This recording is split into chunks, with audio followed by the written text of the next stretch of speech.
Hey guys, what's going on everybody? Welcome back to another Flesh and Blood video. Today I am joined by the one, the only, our most recent calling champion, Billy Pistol. He's here today to talk about his weekend, his deck, and kind of fill us in on what it takes to win a calling with Azalea. Billy, how you doing, buddy? I am good. Thank you for having me. Dude, absolutely happy to have you, brother. So let's jump into it, man. Tell me about your weekend, brother. Tell me about, the calling, nationals. Like, just let's start at the top and let's work our way through it, man. Yeah, so start with nationals, I guess. So nationals started on Friday, and I got off to a pretty crappy start, I guess, to nationals. Okay. I lost immediately to a new in round one. Okay.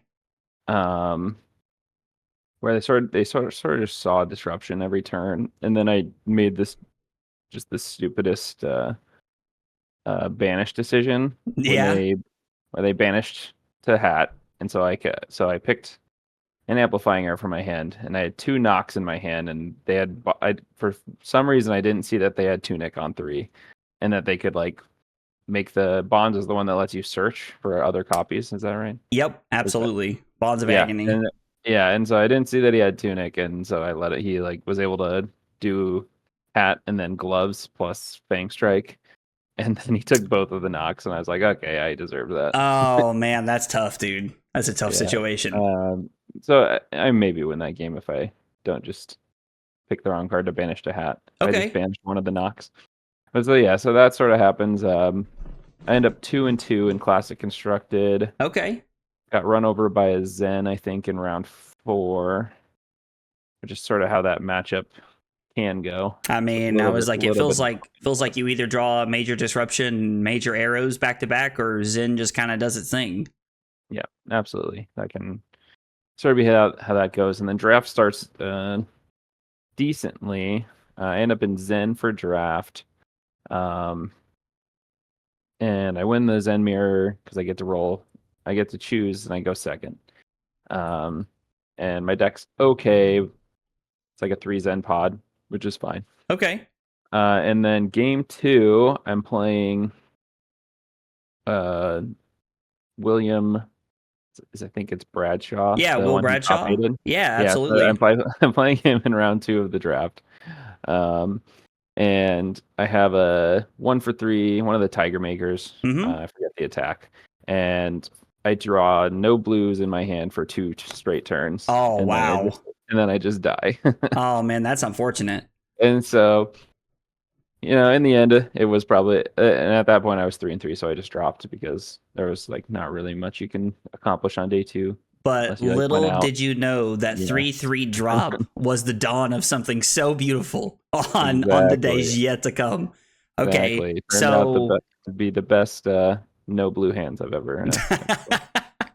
So nationals didn't exactly go your way, which I mean, at the end of the day, it is a card game. There's a little bit of luck involved when it comes to stuff like that.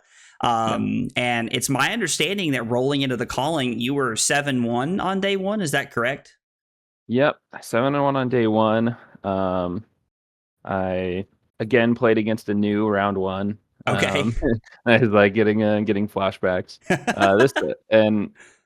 I missed a couple Tunic counters. One anyways, and then from there I sort of just was like, okay, no more missing Tunic counters the rest of the day. Yeah. And then so I locked in from rounds up through round 7, and then round 8.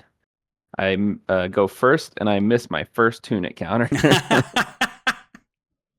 And it ends up super mattering, and I don't know for certain, but I think I win that game if I don't miss my Tunic counter. Oh wow, okay. So started off with a little bit of shakiness, it sounds like, to the calling with some minor missteps there, but ended up being able to pull it out, and then dialed in for a 7-0, and then potential Tunic counter cost you the 8-0 on day 1. It did. Yeah.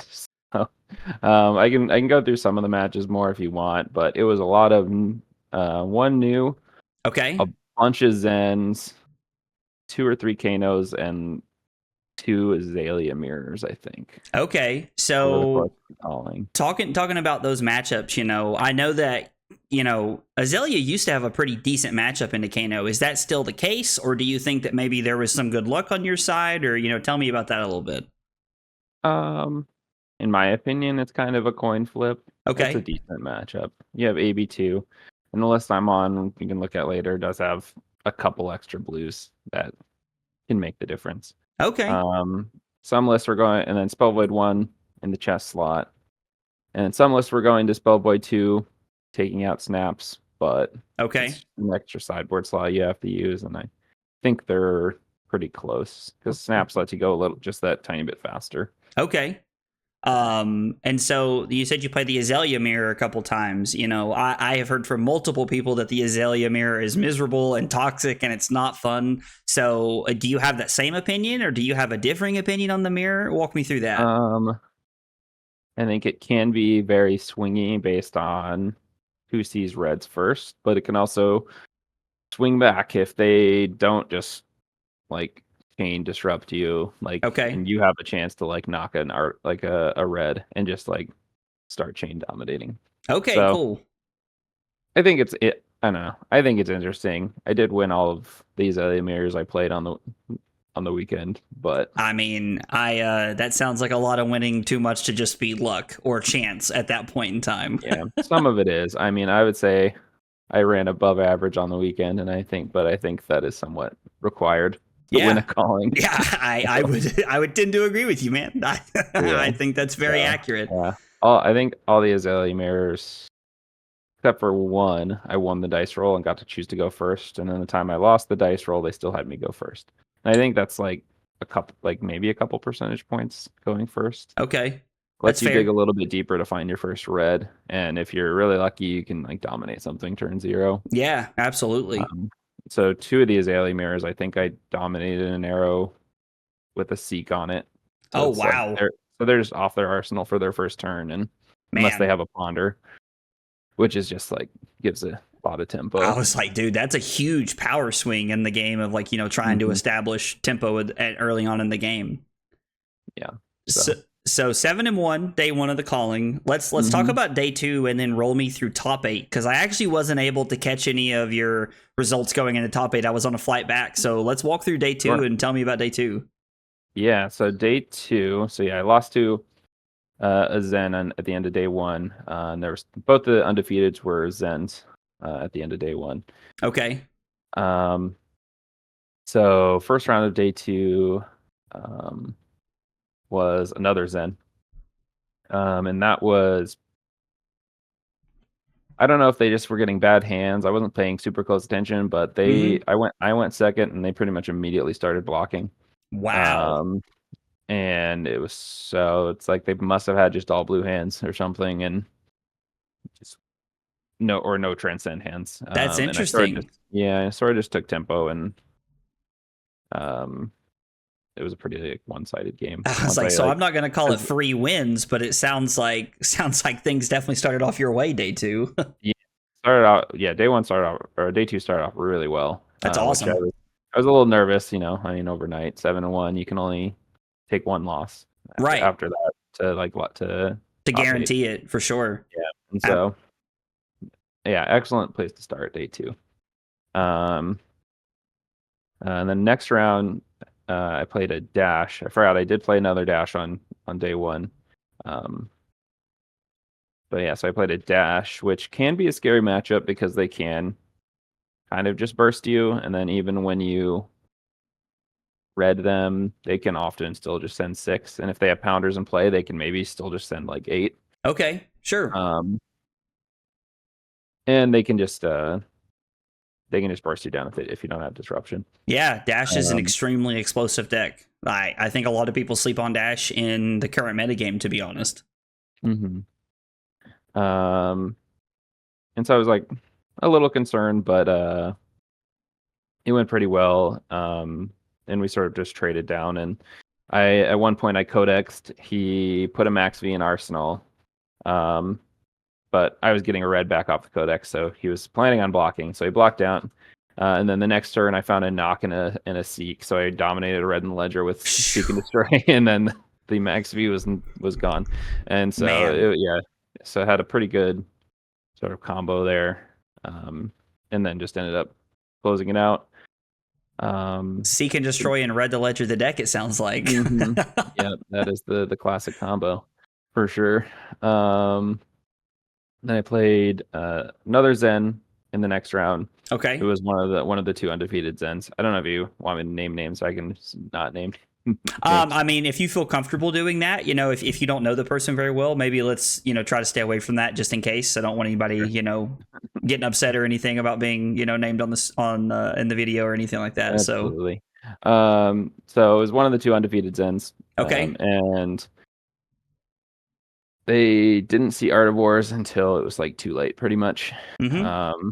The first time they got to play Art of War was they played 2 defensive Art of Wars, trying not to die on the last turn. Oh, wow. So, yeah, that's not the time to be playing Art of War. Yeah, they had one double bonds turn. Okay. But it wasn't with an Art of War or an Ancestral Harmony, so okay, gotcha. It wasn't really quite enough to pressure too much. So were you X2 or X1 going in the top 8? X1. I won out on day 2. Okay, so 7-1 on day 1, and then there's 5 rounds of day 2. So you were 12-1 going into top 8. Correct. So you were the 1 seed. Yes. Okay. All right, let's go. That's exciting. So tell me about our 3 matches at top 8 and how those played out. Yeah, absolutely. So first round was Enigma, which I'd sort of been talking to some of one of the Azaleas I played in day 1, who's a really good player. And we had been talking about if Dreadbore was worth playing into Enigma or not. Okay. Which sort of before it kind of was. There were some like very defensive Enigma lists. But apparently a lot of the Enigma lists have been switching to more disruptive attacks. Okay. Phantasmaclasm, like obviously CNCs and stuff like that. And sure. So this sort of consensus was that the value from Death Dealer is just going to be able to keep you in the game if they're throwing disruption every turn. And you sort of need that extra card to be able to push through. So I played Death Dealer in that game. And it was super close. He put me to 1, and then I drew a knock, and he was at 4 with a single shield, and I was able to just knock a Murkmire and dominate it for 8 with 1 nice pump. And so, yeah, so even if he had the 0 for 4, which he did draw up into the 0 for 4, it was Xaxes. Oh, nice. Let's go. Yeah, so if he had drawn in a red unmovable in that hand, maybe I wouldn't be talking to you right now. It's like maybe this is a different conversation we're having. Yeah, exactly. But yeah, so we got there with Xaxes. I think that's a tougher matchup than Talishard FaBrary data would lead you to believe, especially with the newer, more tuned lists with the disruption. I think it's a lot closer. Yeah. And then second round was a Kano, and I had some pretty good arsenal disruption for the first 2 turns. I had arrows. I think it was the first 2 turns. I had arrows that were threatening Inertia or Seek, which is like really. I think that's the bigger decider on how that matchup goes than most other things. If you can disrupt their arsenal, they can't sit on a wildfire. Yeah, and just like set up to kill you. Sure. And then end of the game, I think there was like one big decision where he sent Spindle for 6 off of a Kindle, and I was deciding if I wanted to AB2 or not. And I just ended up taking it and going down to like 29. Okay. Which is sort of within that kill range for if they try to pull the trigger with like a wildfire combo. And so I took it, went down to 29, and which the trouble is then they can sort of, if they keep all the cards, they can draw up their hand and then put 2 on top. Yeah. And so so it was like a little scary knowing that, but I knew I could dominate for lethal even if they blocked 3 and have the blue in hand to have 2 floating. Okay. So I decided to do that, and I was able to dominate lethal with 2 floating and Spell Void 1, and they could not kill through it. I was like, just 2 floating and Spell Void 1 and praying it's enough to stay alive. Exactly. So what did you play in the finals? finals was Zen. I also played him on the last round of day of Swiss, of day 2 Swiss. Okay. Because we were both the only X1s. He was the second seed, and we were just playing for first seed basically the last round of Swiss. And so I had won there, so turned out to pay off because then I got to choose to go second in the finals. Okay. And this was on camera, and you will see when they released the video that kind of turned into a crap show. I saw you talking about it in the Discord. I'm very excited to see what we're talking about here. Yeah. So the first 2-3 thirds of the game was fine. We had some really strong plays. Like a Battering Bolt for 15, I think it was. That forced him to a defensive Artivore, pitching a Chi, I think, because otherwise he's discarding both. Yeah, absolutely. Battering Bolt was a standout card for me. Okay. I would say on the weekend. Into Zen and New in particular. Okay. It's fine into Enigma, especially if they're running like Phantasmaclasm and Miraging Metamorph and stuff that you can pop. No, absolutely. Well, it sounds like a great weekend and a good run. Let's jump over and let's take a look at your list, man. Okay, so Billy, we're looking at your list here, and starting up at the top, the equipment suite, it looks pretty standard, Tunic, Death Dealer, Bullseye, Snaps. And then even as we get into the deck, like we've got Bolt and Shots, Endless Arrows, we've got Lace with Bloodrots, Frailties, Inertias, Premeds, like we've got all of the usual suspects here. And one of the cards that's really made its way into the list more recently has been Amplifying Arrow. I know that Amplifying Arrow is more a staple over the last 2 or 3 months, but is that more of a resource card? Do you play that card more often? Kind of talk me through Amplifying Arrow and where you feel like it slots into the deck in the best place. Yeah. I would say it's more often a resource card. Okay. But when it lines up with multiple pumps, it's kind of insane. I believe that. Especially off of a Tunic counter or something, or with Bullseye Bracers. I think I had one Amplifying Arrow for 20 over the weekend with some stuff on it. That is absolutely insane. But yeah, just the fact that it's a 3-block yellow and it's that flexible, that it can pitch it for Death Dealer and all of your 1-cost arrows and fire all of your 1-cost arrows, but then also be played when it lines up well, is super nice. Yeah, absolutely. So the next card here that really stands out to me is Codex of Bloodrot. Codex of Bloodrot is probably one of the least played codexes through the course of, Outsiders and its time in the game. Tell me about that card and how you feel like it fits into the deck and the metagame.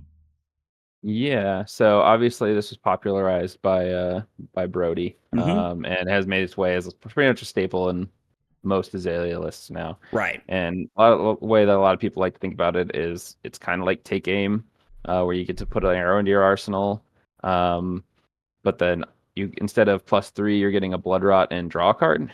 Okay. If you don't. So the only downside to that is if you've got other ponder sources, you're obviously not going to get as much value out of the ponder. And it can enable some really interesting multiple arrow plays. If you've got like a Bolt and Shot and they block it out and you can put an arrow back in. Going second, you can play it to put an arrow in arsenal and get a Skullbone Crosswrap activation right away. Okay. You can start looking at the top of your deck and doing stuff like that. So it's just super flexible. It's a nice resource card, and can be worth 5 when you play it. So Ponder. It kind of sounds like Take Aim with some upside here is kind of how the card is viewed for the most part. Would you say that's accurate? I'd say that's accurate. In a value game, if you're not trying to push a breakpoint on an arrow. Okay. And how often would you say, and I know that the pox is always worth 2 points, so obviously every damage matters, but and in your experience with the deck, how often has that pox token really come up and been relevant, like won you games or put you in the driver's seat because of an extra card? Like, let's talk to me about that pox token and how relevant you think that might be. I'd say it's pretty relevant, in particular against grind your decks and decks like Enigma. Just because, I mean, Bloodrot in general is just insane versus Enigma, because anything that they create with Ward is now going to die on the end of their turn unless they pay into that. Okay. So I'd say that's probably the matchup where it's the most impactful. That Bloodrot box. No, that makes sense. On demand. Take aim and let's clear the board at the same time. And since it's both players, it also can clear out a blocking card from hand. Yeah, absolutely. No, that makes a lot of sense. So looking at your list, as we come through, we have Codex of Frailty, Rain Razors, Nock. Those are all, pretty common Azalea staples. But a card that, is, I would say, kind of an Azalea staple over, the time that it's been in the format has been, blue Spire Sniping. But as of recent, it's fallen out of favor. You're on 2 blue Spire Snipings. Like, walk me through blue Spire Sniping and your reasoning for playing that here. Yeah, so it's pretty much just there to accommodate the first card in our sideboard, which is Battering Bolt. Okay. Because obviously, yellow Spire Sniping, if you're ever having to fire it, the 4 breakpoint is super impactful. Right. If we're trying to cover up on hits. So we sort of take a little bit of a loss there, hoping we never have to fire these blue Spire Snipings. But giving us the 2 extra blues to accommodate Battering Bolt, because it is a 2-cost arrow. Ideally, you're pitching a blue to activate Death Dealer and then fire the arrow for 2. Okay. Which, if you're ever in a hand with all yellows on Battering Bolt, you need either a tunic counter or like a way to reload it, which is also where Codex of Bloodrot or Take Aim can be helpful, or Bullseye Bracers. Okay. So you're just having to pitch yellow. You talking about Spire Sniping and its use of Battering Bolt actually brings me to Battering Bolt, because this is again, like, Battering Bolt is a card that we've seen a lot of over the course of it being in the game with Azalea, and really ever since Outsiders has come out. But walk me through your choice to play that. Like, where do you feel like this card shines? Like, is there a bad matchup it has in, or you just kind of walk me through this card here? Yeah. So fortunately, we have enough arrows that we shouldn't have to be bringing this in a bad matchup. Okay. But I think it shines into pretty much all of the MST heroes. New and Zen in particular. Enigma, a little bit less so, but it's still quite nice there. Okay.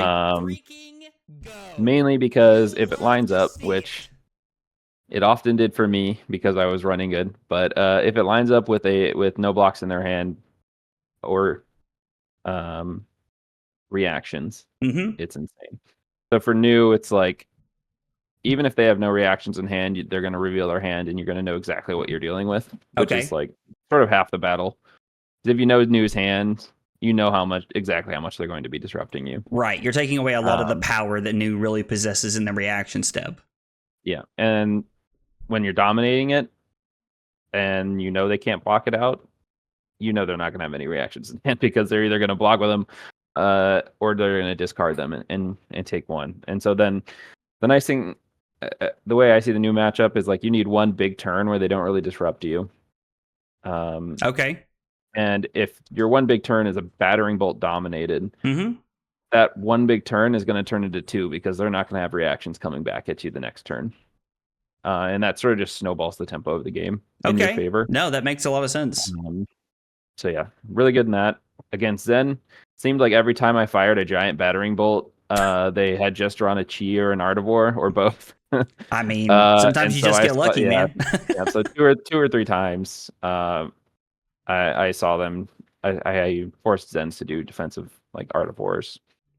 That's awesome. I feel like that's a huge swing in the game for you. Yeah, and so yeah, and sort of that matchup hinges on, do you find disruption in the first 2 or 3 turns, or do they just transcend and pop off in the first 2 or 3 turns? Okay. And so having just 2 extra arrows that say, like, you must block me is super nice. Yeah, absolutely. And the other little hidden text on that is, it also says if you're not going to block it out, you can't block with your hat, because if you go search and find a Chi, you're going to immediately discard it. Yeah, no, that I hadn't even considered that. See, this is exactly why we got you here, to answer questions like that for people like me who don't know that kind of stuff. Yeah. So it sounds like Battering Bolt has a lot of use, especially with the new MST heroes running around the metagame as rampant as they are right now. Mm-hmm. Yeah, I think it was the standout, along with another card in the sideboard, the new glove as well. Were probably Yeah. the two standout cards on the weekend for me. So let's talk about that card. It's not next on the list, but let's definitely talk about that card. The Long Draw Half Glove. I have yet to really see this card in use, so tell me about this card, where you love it, why you like it so much, why it stood out. Yeah, so I would say, based on just sort of the matchups I ended up getting, I played it more than I played Bullseye Bracers by a mile Oh, wow. this weekend, because it's good into any deck that's playing to Warmonger you, Okay. which would be all the Zens, all the News, potentially Enigmas. Yeah. I think Enigmas are running it too. So basically any deck that is looking to Warmonger you, you want it in there because if you have a pump in Arsenal, you can break it as an instant to clear that out with a card from hand, and then you can activate Death Dealer, load an arrow, and fire it. Okay. So yeah, that's the big place is Warmongers. It's if you got like a 1-cost arrow, you're at least shooting an arrow for 9 under Warmongers, which is better than that's not a bad Warmonger's turn. Yeah, I was like, yeah, I've definitely seen worse turns from the Azalea deck under Warmongers. That's for sure. Yeah, so ideally you've got snaps for 1 Warmongers if you have an arrow in Arsenal. You can like shoot, snaps, fire, and then load and fire a second arrow. Yep. And then you have your gloves for the second Warmongers. Okay. And ideally, they're never getting 3 off against you. They should be close to dead at that point. Right. Yeah. So that's so you have sort of 2 bailout pieces of equipment for Warmongers. That's awesome that this gives you a second bailout card. Yeah. And then the other place we use it is in the mirror. Okay. Because you can sort of lean on arsenaling an arrow, especially, and then if they redden the ledger you can pop gloves to pump the arrow and then just fire the arrow from arsenal as your one action. And so that if you have like a redden the ledger in your own arsenal, and you're sending back a red for 9 after they've just worked really hard to redden the ledger you. Right. It kind of just blanks 1 red in the ledger turn. Yeah, you're still getting to send 9 back. I mean, getting to send 9 back when you've been hit with red in the ledger is a huge swing. So if you're watching this, buy your long draw half gloves while you can. It sounds like. yeah. The cold foils, hey, I don't know if they're gonna start to get expensive. You just want a calling with it, my man. I'm sure it will. That's generally how these things go. Yeah. Okay. So we spoke a lot about MST heroes, and you have a card in your list from MST, Battlefront Bastion. And the obvious use to me when I look at it is that it does well into Prism because it plays around Herald of Triumph and it has good value. Talk to me about other matchups that you might like that in. There are none. It is solely for Prism. That is the only place I'm bringing that in. Okay. Cool. Simple enough. Yeah, a lot of lists are on just 3/7 power poppers to get around Herald of Triumph. Battering Bolt being a 6 power popper is also just sort of not bad. So having that for the Prism matchup as well is just sort of extra. So we're on a little bit more poppers than normal. Prism's an okay matchup. I don't think it's too bad. I think having the incidental Murkmires as well, just to search up or get off of Codex or just incidentally have on top when they have an angel in play is just sort of +4 value if you can just eat an angel with it. So that's one thing I wanted to ask you about too. We know that Murkmire Grapnel gets a ton of value into Enigma. Have you also seen this card getting a lot of good value into Prism? Or is it mostly there for Enigma and it just also happens to have text box most of the time against Prism as well? Yeah, it's mostly for Enigma, but it's sort of just extra for Prism. It is nice there as well. Especially if they like sort of do a turn, they get a Figment, they flip an angel, they swing it, and if you happen to have a Nock or like a Codex or something, and you can send a big Murkmire, you just know it's going to just get value. Yeah, absolutely. Yeah, I've really seen this card. Like I've seen Grapnel pick up a lot of play recently, and so I'm excited to see how many copies people continue to play, especially if Enigma is as popular as she has been moving forward. Yeah, if Enigma stays in the top 3 decks, like you need to be packing 3 for sure. That makes sense. And the last card that I really want to ask you about here as we're looking at your list is Balance of Justice. So, Balance of Justice has been a staple of the heavy hitters, metagame. And looking at this card, like, this card obviously does well against like Artivore decks. It does well against Blood Rush Bellow decks. Like what matchups do you bring Balance of Justice in, and how does that make you feel about cutting Cross Wrap and the value that you potentially lose there? Yeah, I think it mostly started entering lists just for KO. And that's sort of where I'm at with it, is just for KO right now. Some people like it in Prism because they're gonna have their Erudition pop off turns where they're gonna be drawing multiple cards, or tome turns. Sure. But I think now that we have 3 Murkmire, that can sort of be your way to get that value back, and being able to see the top card in that matchup to sort of just make sure your hands are excellent or to dominate is sort of important as well. Yeah. So I don't like it in Prism quite as much. So you're just playing it in the KO then? Just for KO, since they have so much equipment, and a lot of our on hits, I guess things like dominating a Red in the Ledger is not going to be nearly as impactful. It can stop a Blood Rush turn, but it's not going to stop them from just sending a Bare Fangs for 9. Right. So it's like 8 plus the might. It's like really is it really? You don't want to be spending your value playing Nock most of the time in that matchup, unless you just sort of have a hand that it works really well with. You just want to be trying to get as much value as possible, and that's what the sort of the hat allows you to do. Just block 2, draw a card, send a massive arrow back. No, that makes sense, because KO does play a value game pretty well. With cards like Bare Fangs and Swing Big. So using hat to really using Balance of Justice to really slow down their bigger turns makes a lot of sense in that matchup. Yeah, absolutely. I did not play any KO on the weekend, which I think is fortunate, because I do think that's a kind of a tougher matchup. Okay. Which is why we have the hat, because we're trying to get in the matchup. Yeah. I think I was a little greedy, and I cut it down to 2 fatigue shots, 2 drill shots, which are both pretty premium in that matchup. And fortunately, I did not face any brutes or any guardians on the weekend, so I was not punished at all for it. Dude, you picked the deck for the run that you had, and it worked out, man. I was like, there's not many people that can call themselves a calling champion, so I would wear that with pride, brother. That's a big accomplishment, man. Well, Billy, dude, thanks so much for coming on and talking about your deck and telling us about your weekend, man. I feel like I definitely picked up a couple things that I want to try in my Azalea list that I've been working on, and I'm probably going to take your list and play a few games with it to see how I feel about it. But I really appreciate your time, and I really appreciate you being here. Absolutely. Thank you. And guys, before we wrap up, Billy did mention that his finals game against Zen was kind of crazy, and it sounds like there were maybe some blunders or something that happened there. Be sure to check that out. The game was recorded. That'll be live on Savage Feet sometime in the near future, I'm sure, as they'll be able to get that posted, and you'll be able to see that final game. Thanks for watching, and I'll see you next time, guys.